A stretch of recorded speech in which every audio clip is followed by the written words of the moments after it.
Assalamu alaikum wa rahmatullahi wa barakatu. Ni ne naku dai Muhammad Bashir Ladan.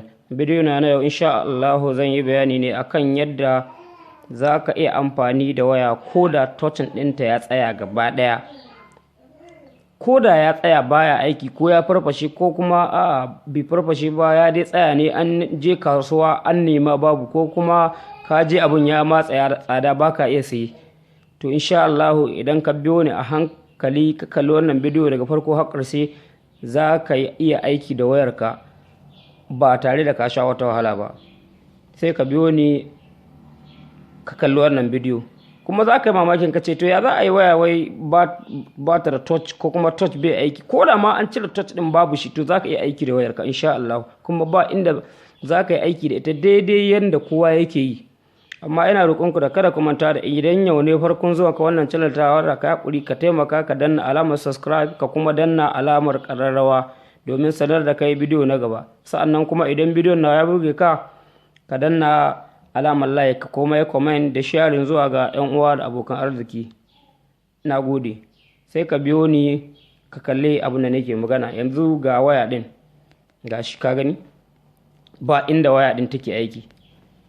Misali bari in danna power ta, ko in dan saboda na hada ta da abin da nake magana. Yanzu gashi kana gani ba inda wayar take aiki, ba yanda za ka yi ka taba ta yi wani aiki. Gashi abin zai baka mamaki, sai ka ce to ta yaya za a yi. To abin da ya kamata ka yi shine sai ka nemi mouse. Kowa ya san dai mouse wanda ake hada ga kwamfuta. Gashi nan mouse wanda ake hada ga kwamfuta. Kowa ya san mouse ba wani abu ne, ba wani tsada yake da shi ba. Ya sensor din da zaka samu wayar kama ya fi wannan mouse din tsada. Sai ka nemi OTG cable. Ga OTG nan, wannan abun shine OTG. Bari in cire shi. Gashi wannan shine OTG. Sai ka neme shi, sai ka hada su tare a cikin wayar. Sai ka hada su tare da wayanka. Misali sai ka yi haka. Misali ka sayi mouse, gashi ga wayan din kana kallo ta fafashe ba inda take aiki. Sai ka sayi wannan, sai ka hada su tare. Misali sai ka yi haka.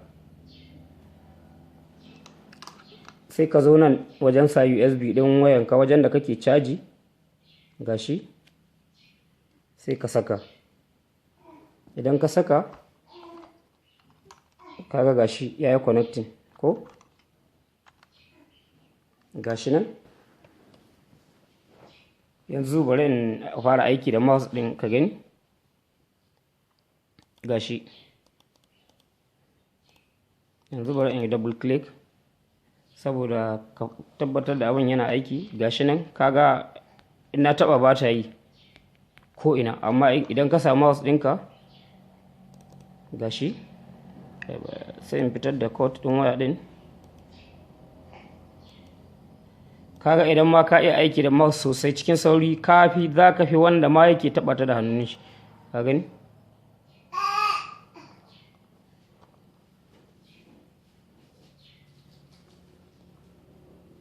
gashi nan ga abun yanda yake aiki. Gashi nan ba wani abu bane. Idan kuma abun suna dan da bambancin kuɗi, baka iya amfani da wancan mai waya ga mai bluetooth, sai ka bude bluetooth ɗinka, sai ka hada shi. Gashi wannan na riga na hada shi mai bluetooth ne. Ana sa mai batir kanana, ga gidan batir din shi nan, kananun batir, wannan batira na remote. Gashi na riga na hada shi. WhatsApp ma za ka iya shiga ka yi chatting lafiya kalau, duk wanda kake son ka yi chatting da shi. Yanzu misali na son yi chatting da wannan, kaga har ma na taba tura mai wani abi. Gashi alphabet ba wanda baya yi. In ka so ka tura, kana iya ka taba nan wajen tura, amma saboda misali nake, ba wai zan tura bane.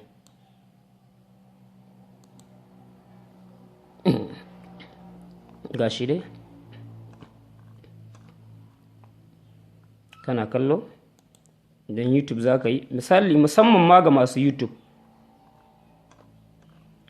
ga waɗanda suke YouTube musamman, shi ke su abin ya fi sauƙi wajensu, saboda da yawa za ka ga wani aro yana yawo cikin waya kai mamakin wannan aro ɗin. To wannan shi ne ake haɗawa gashi nan. Wannan shi ne ƙarshen bidiyon. Sannan ina roƙonka da Allah da kada ka manta da idan yau ne farko zuwanka wannan channel tawa, ka dan yi haƙuri ka danna alamar subscribe ka kuma danna alamar ƙararrawa domin sanar da kai bidiyo na gaba. Idan kuma daman kana kallon wannan channel ta ka manta ne, to ka dan danna alamar subscribe ka kuma danna alamar ƙararrawa. Idan bidiyon na ya burge ka, ka kuma yi like ka kuma yi comment da sharing zuwa ga 'yan uwa da abokan arziki. Na gode.